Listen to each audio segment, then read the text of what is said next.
The donkey cart. At 25, I was a teacher in a small town in the northwest of China.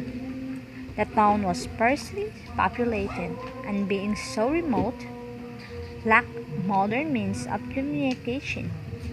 In the evening, the wolves howled in nearby hills and occasionally entered the town in case of prey. I spent only 1 year there and being able to endure the isolation. Packed my bags when the summer holidays arrived and prepared to return home. A traveler had to take a donkey cart to the nearest railroad, some 25 miles away. On arriving at the departure point in the center of the town, I found that all the carts, being mostly engaged in carrying local products, had left. I began to despair. "Sir," a brilliant whisper came from a boy whom I knew slightly. "All the carts have gone out in the country districts." I left his remark unnoticed. As time passed, I began to feel tired and hungry. The boy approached me again. "Sir, why not come inside for a rest? There may be a donkey cart somewhere else in the town. I'll try to find one for you." "All right," I agreed. "Take my baggage inside." Having taken a table facing the street, I ordered a small pot of wine and a dish of mutton that were promptly served. A stout, cheerful man, the owner of the restaurant, must have learned of my problem and came up to me.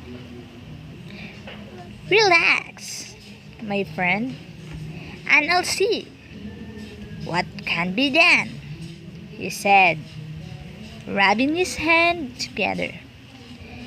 "It's already 4 o'clock," I complained, "and if I can't find transport before 5, my journey will have to be postponed."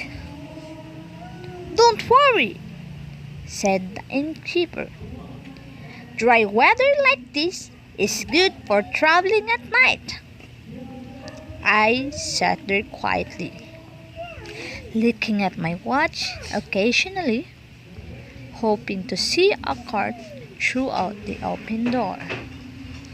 The entrance was suddenly barred by the figure of the boy who came shouting that business was good at the market and that all the carts have gone and were not expected to return until the morrow.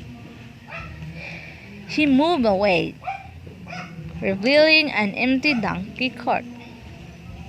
I leaped up, hurried to the door, and was just about to hail the driver when I realized who he was.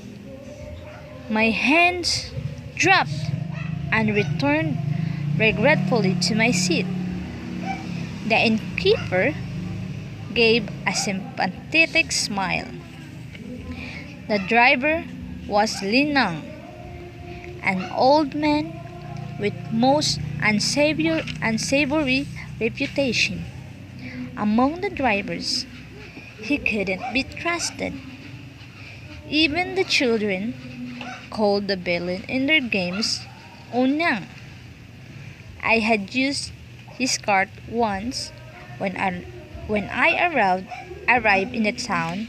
I remember him vividly as a melancholia with thick eyebrows, wide cheekbones, and a pinch of white mustache. The story goes that when he was young, he had been a member of a gang. They had all been wiped out by the law, but he escaped and returned to the town. He had taken the job of being a transport driver. Soon afterward, there occurred an event that seemed to confirm his reputation. He was employed to drive a local merchant who carried a substantial sum of money. The day after the journey, the merchant was found, clubbed to death in a ditch below a stretch of street some miles from the town. Everyone was aware that Lin Nang was the driver who had been employed to drive the leather dealer home, and there seemed little doubt of his guilt. He emphatically denied this and asserted that at the halfway stage, the merchant had transferred to another cart, driven by Nga Luchun. The local magistrates made a formal investigation of the case, but could find no definite evidence except for some bruises on Lin Nang's arms. He was, of course, acquitted, but the people of the town still considered him guilty. They avoided him and seldom made use of his services except for short journeys during the day and along well-frequented roads. The clock struck 5, and I realized that there was little hope of catching my train now, unless, as old Lin Nang, if it is possible to catch the 9:45 train if we leave now. The innkeeper looked sadly at me, but went outside, nevertheless, to inquire for me. Old Lin Nang, his shabby hat in hand, said with some confidence, "I'll get you to the train in time, but we must start at once." I looked at the innkeeper, hesitant to leave, but obstinacy urged me to have faith in him. I had to make the trip. "Is the weather suitable for a night journey?" I asked. "It's perfect, sir," was the reply. When I paused again, he seemed to sense the cause of my worry. "You could always take another cart in the morning," he went on. No, I had decided. I have to catch the train tonight. I paid the bill and went outside with my baggage that Lin Nang lifted into the cart.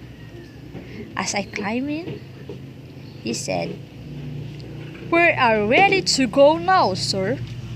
You can take a nap if you want to."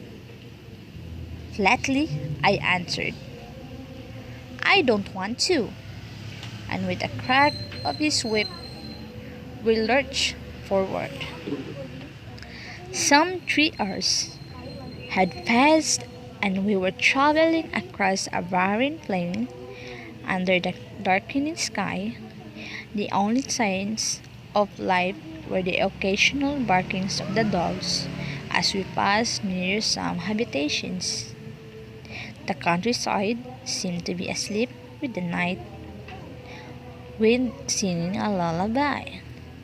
The feeble shadow of the cart was cast by the single pony at the front rhythmically now and again, giving a flick of the whip to the donkey. I leaned against the side of the cart, grasping a large stone. When I had picked up before climbing into the vehicle, Lin Nang glanced at the sooty lamp and at the starry sky, then turned to me. My hand gripped the stone harder. Are you dozing, sir? No. The cart began to slow down, and the driver made the whip sound loudly in the night air. The poor beast stretched its neck, but to little avail. We were having difficulties climbing the hill from the plain. Get on, damn you, yelled Lina, jumping down from the cart, moving through the rear of the cart. I felt nervous now, wondering if this was a calculated move to get behind me. I'll have to push from the back if you will shout at the donkey. Shall I get down to make the cart lighter? No, just sit there, please, he replied. I'd better get down for a while, if only to stretch my legs. I jumped down and walked behind the cart, while the driver strained until we reached the crest of the hill. Thank you. You are very kind to help my donkey. He is almost as old as I am, and he has not been along this route for a very long time. He has been doing short journeys around the town and has forgotten this hill. I resumed my seat, and by the night it had grown even darker, the way more ragged. The wheels creaked and groaned as do in protest at the rough terrain. Suddenly, he put his whip down in the cart and fumbled at his waist. Would he attack me now? I wondered. I put one foot on the seat and held the stone, ready to defend myself. There was a rustle, and her half turned in his seat. He struck a match, and the familiar smell of tobacco smoke drifted over his shoulder toward me. Have you ever heard strange rumors about me in the sound? He continued dispassionately. Probably. I tried to appear indifferent, slightly afraid, even as I wondered all the more why he had asked that particular question. I have had no long journeys for years because the town folk are afraid of me. They say I was a robber once. Are there such rumors? I pretended to be ignorant of the story. That's why I say this world is strange. Rumor is more vicious than an angry serpent. Once you are bitten by it, you seldom recover. When I was young and trying to earn a living, I tried many jobs. I was a soldier for a while, worked in a vineyard. Later, where I was so unhappy that I decided to return home. Just before I arrived, a large gang of robbers was arrested near the town. People suspected that I had been one of the gang and had escaped. But how could they suspect with no evidence? I interrupted. Everyone has truths, he went on. We can stop them from talking, sir. You may have heard a much stronger rumor about me. Well, vaguely, I answered. Let me tell you the truth. It was a night such as this, and on the same road when I was taking a leather dealer to the station. He was as friendly as you, sir. He kept talking about the business situation while smoking one cigarette after another. Midway, we met an empty cart going slowly in the same direction. I knew the driver, Nga Lu Chun, and asked him if he would like to take my passenger the rest of the way to the station, as I was very tired and wanted to be home early. He explained that he had lost his whip and that his lamp had run out of oil. I loaned him my whip and filled his lamp. My passenger gave me the half fee and took leave of them, glad that I could go home. The next day, it was reported that the merchant had been found dead in a ditch below the road, and several people knowing that he had been my passenger. I was arrested, but there was no proof. So, I was eventually released. I went to see Lucian, who told me that his cart had been ambushed by three robbers who demanded money from the merchant. When he refused to pay, they clubbed him to death and chased him away. Lucian went on to say that as long as we remain poor, people would not suspect us of robbing the merchant. But then, in spite of my poverty, sir, no one believes me. I contemplated his trouble. It seemed rather unfair.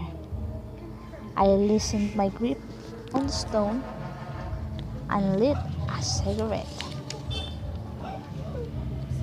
Look, sir, he pointed out. There is the very spot where I handed over my passenger. Thereby, the date tree that has grown up so well. I saw the shadow of a date tree. I believe you. I can't really blame you for not doing so, he continued. Once a rumor has begun, it is difficult to stop it. We remained silent for a long time. The singular sound of the revolving wheels emphasized the loneliness of the autumn night. In northern China, the evenings are usually quiet. Are you sleeping, sir? What time is it now? I wasn't up asleep, I replied, bending toward the lamp to look at my watch. It's almost 9. If only my donkey were more energetic, I would be on my way back now. I cautiously dropped the stone over the side and Unang stopped the car. Did you drop something, sir? No. Perhaps it was a stone thrown up by the wheels.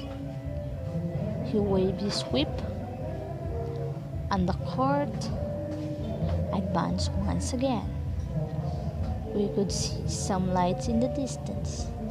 A locomotive whistle could be heard, and I realized that my journey was almost over.